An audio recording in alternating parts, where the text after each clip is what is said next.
Et justement, comment ça s'est passé ce jour-là? Comment est-ce qu'on est passé d'un simple contrôle d'un arrêt maladie à une agression aussi violente? C'est-à-dire que je suis mal tombé. Je crois que cette personne m'a très mal accueilli. Dès que je suis arrivé, il nous a traités, nous, je ne sais pas qui c'était nous, c'était moi et son patron, je suppose, que nous étions tous des mafieux, tous des voleurs, tous des bandits, qu'il fallait nous supprimer. Enfin, carrément, il était extrêmement agressif. En ouvrant la porte, il vous a insulté. C'est la première chose qu'il a fait. Dieu merci, il ne m'a pas fait entrer chez lui. Je suis resté sur son pas de porte et là il m'a expliqué tout ça, les conflits qu'il avait avec son patron.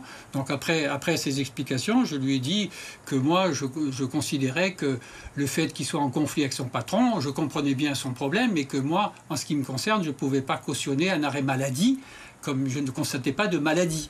Donc je ne pouvais pas cautionner un arrêt en maladie. Vous avez pu l'ausculter pour voir quand vous savez, il me raconte son histoire, il me donne s'il a un traitement ou pas. Je n'ai pas besoin de l'ausculter pour savoir s'il est malade ou pas. Et puis la suite va nous prouver qu'il était en pleine forme, parce que dès que je lui ai demandé de signer le document comme quoi il m'avait bien reçu, il m'a tout de suite envoyé un coup de poing violemment à la figure, sans me prévenir. J'ai été très très surpris et choqué, je veux dire.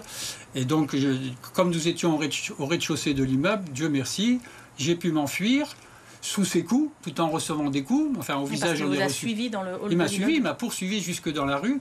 Et heureusement, dans la rue, je suis tombé sur des passants, dont un qui était un petit peu costaud, qui s'est interposé. Et je crois qu'il m'a sauvé la vie, carrément, parce que je ne savais pas jusqu'où il voulait aller, mais il était acharné sur moi. Carrément, je crois qu'il se vengeait.